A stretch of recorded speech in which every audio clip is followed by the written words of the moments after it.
Hello, everybody, and welcome to. Yeah, I can't try to pull the Hell over for your eye. me. Welcome to hell for me. It begins. Yeah, so we've kind of been having this on the docket for a long time. Yeah. Yeah, we did. It's Mega Man X. Okay. Real quick, you cut off during long, so I was thinking that you were having issues. No, But that's good. just Discord like doing the automatic suppression kind of thing. Yeah. So anyway, because I'm the one doing Which this playthrough, I get to start off with my personal experience with the Mega Man X franchise. Also, holy fuck, that's a lot of memory. I don't think that my 48 gigabytes of RAM. This motherfucker's can got the entirety of Pornhub on his computer. No, that's about 32 megabytes.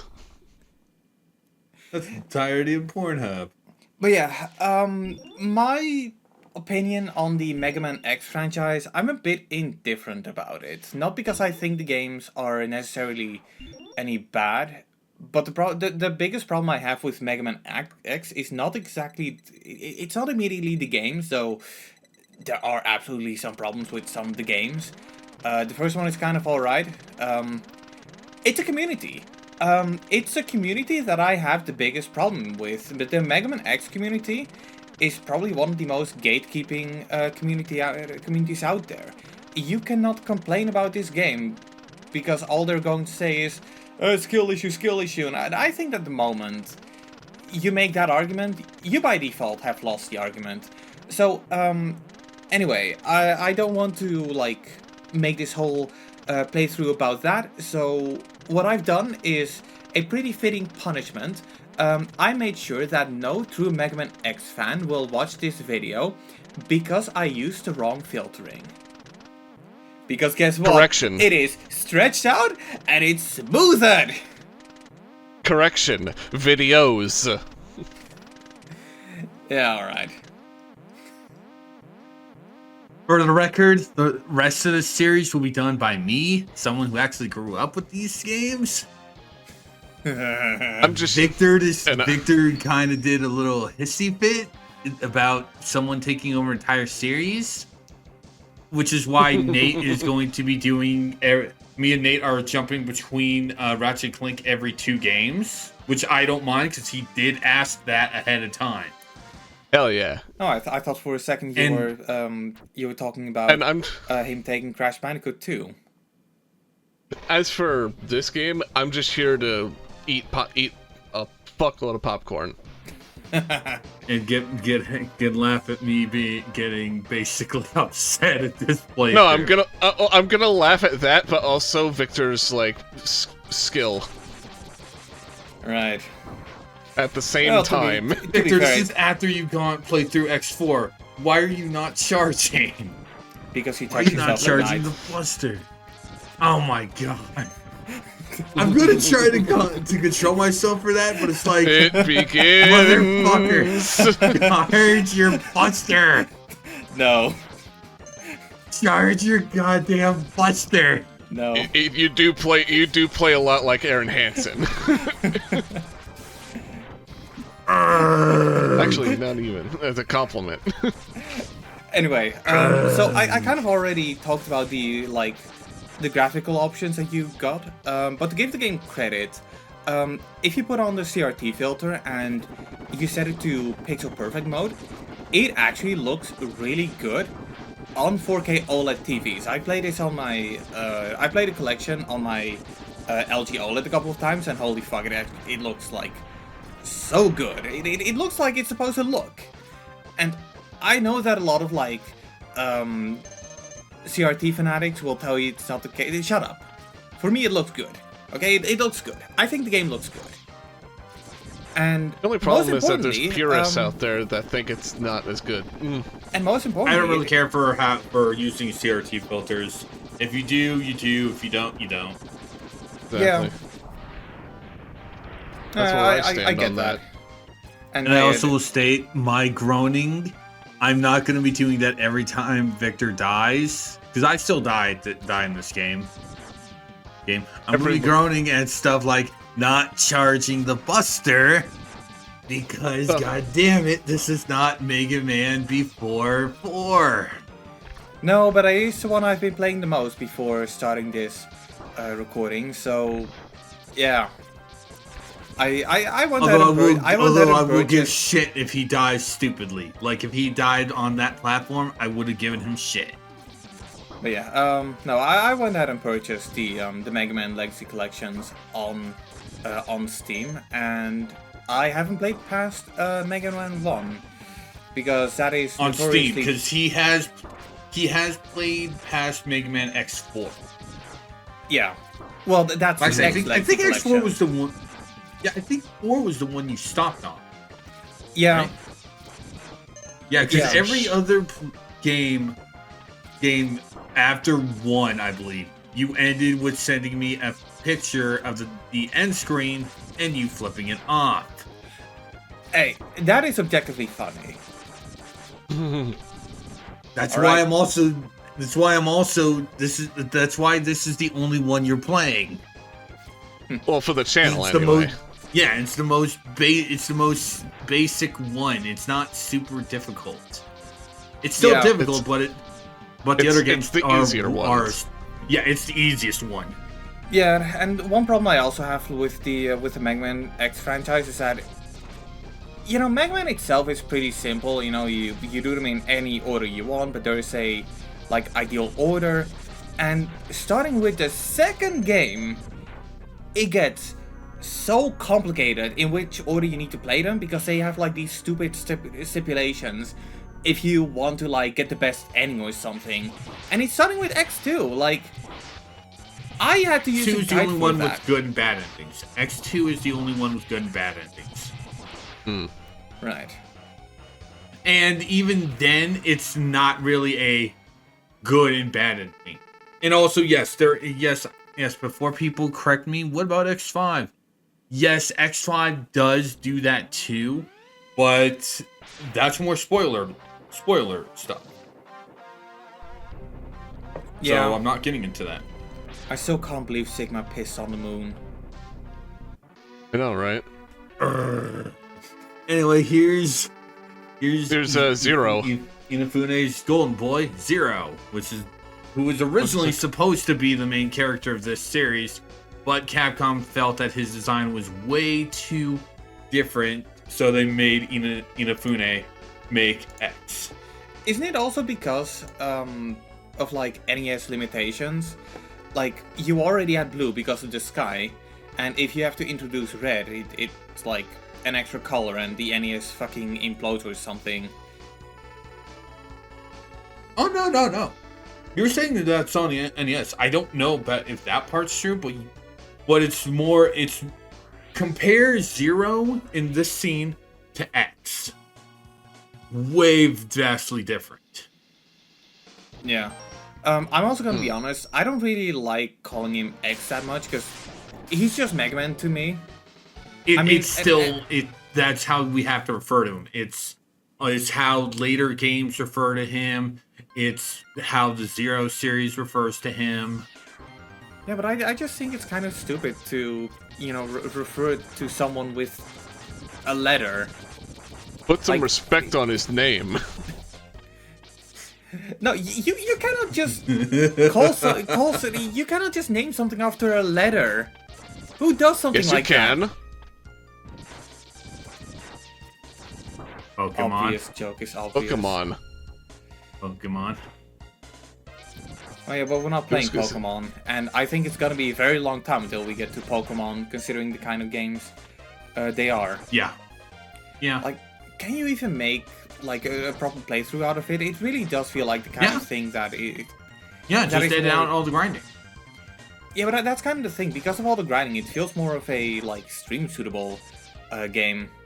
Plus, you know, plot-wise, I don't think they've got much going on. Any game is possible for doing a playthrough if you do with enough editing. Just cut out the random encounters and then speed up the trainers. Also, I don't like this jump. You have to make it before getting the dash. And by the way, you need to make this jump to get the dash. Yeah. Yeah, I Ew. fully do agree with you for that. It's like, yeah, this is not a good jump. This is not a good jump. Even I still have trouble with this. Now it is still leagues better than one of the more notorious ones, where you need to have both the leg upgrade and the head upgrade. Speaking of head upgrade, happy Pride Month. Hi, Dr. Light. Why did you give X these upgrades? That's a good question. That's a good question. I also would like to point out how in my first playthrough, so not in this one, in my first playthrough, I completely missed like, I think half of the upgrades because I didn't realize I had to stand in the portal. I thought talking to Dr. Light is enough to get it. What? What? Oh my god. Oh my god. Now, Okay. I do recommend going after all the body upgrades, primarily the torso one, because it's technically a duplication of your health bar.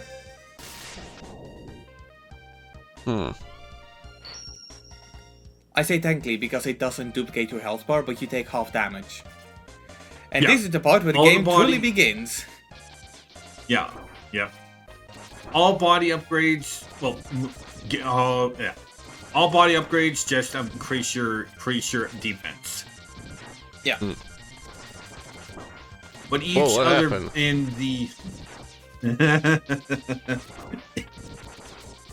in each Buster upgrade does something a little bit different each game, but ultimately they're mostly the same. Yeah. Mostly. The head upgrade changes each game, and the leg upgrade also changes each game.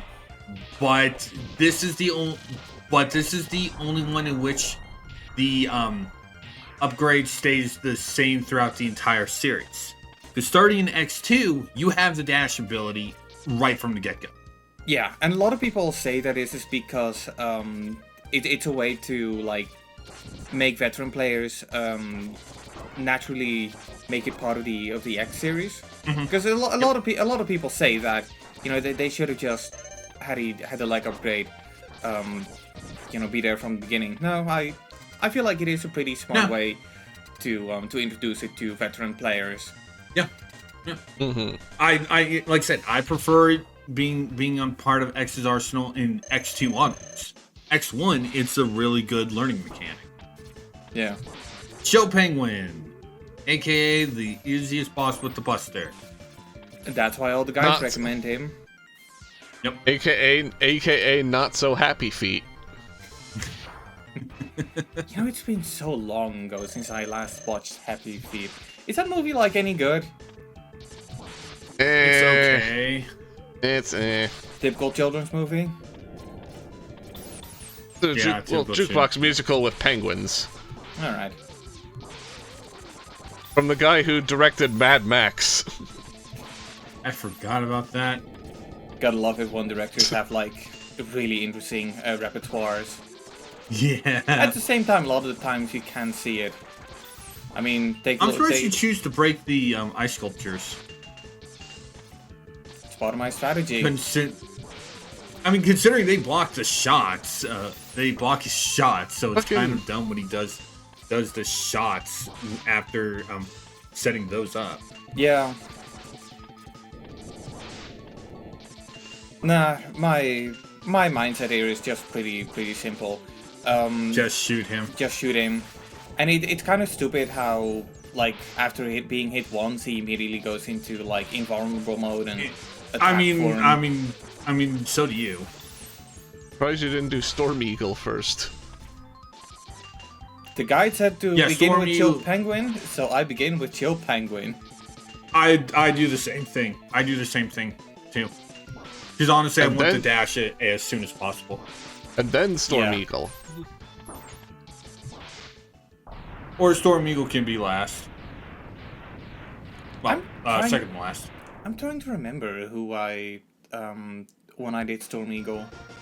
Because just for the sake of transparency. We are recording this before I edited part 3, and before I recorded parts 4 and 5. And possibly 6, but I don't think there's gonna be a part 6. I'm like... This is good. I'm not even gonna put like an on-screen correction. Because, I like to be done in time, so...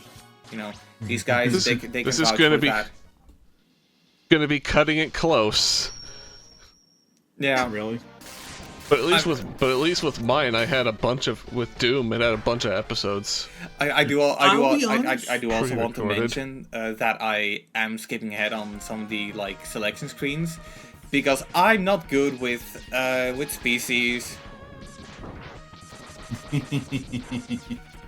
I'm surprised you don't use the map feature on the screen. The guy tells me to go for the enemy with this name. No, you go in, you have the information for each boss. I'm surprised you just don't go, for the map setting. Because honestly, I kind of really like that.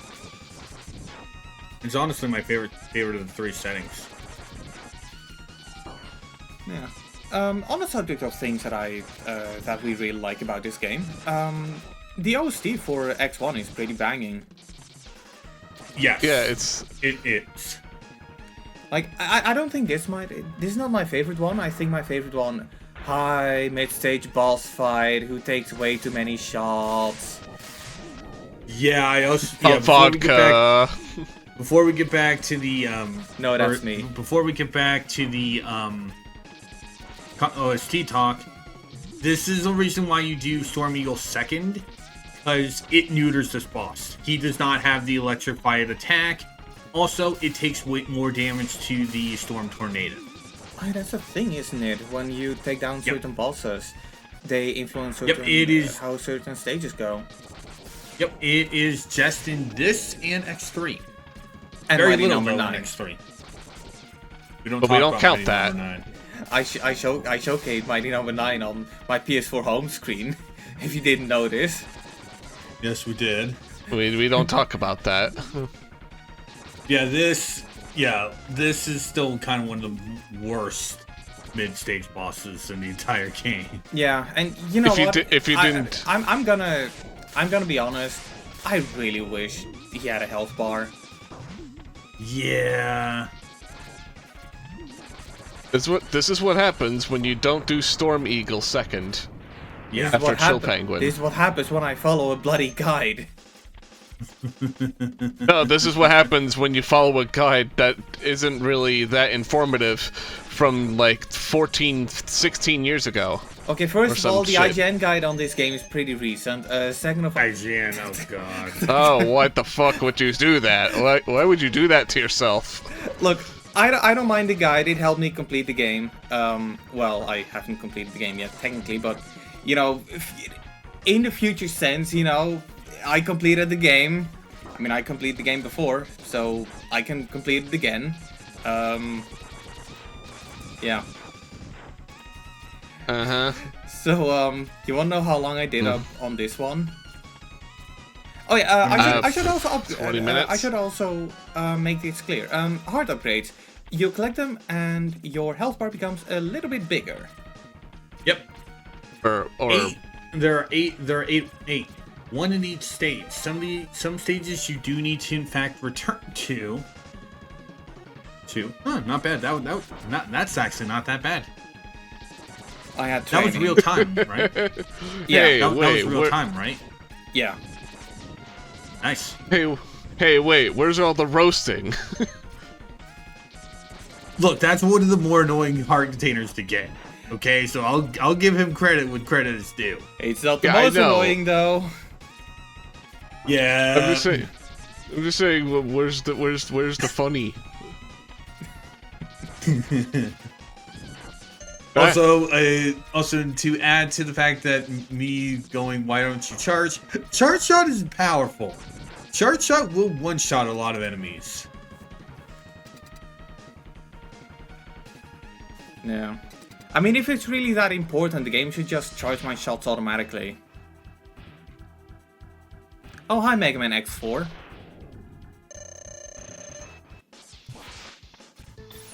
It's an option, Victor. I can't Spark unhear Mandrill. that. Can't unhear that song that plays You before the jumped boss right fight into with that fucking. one. You jumped right into that one. I can't unhear that song without thinking of TRG Throne Controllers. The song that plays before the boss. Yeah, they do that. Yeah, Spark Mandrill.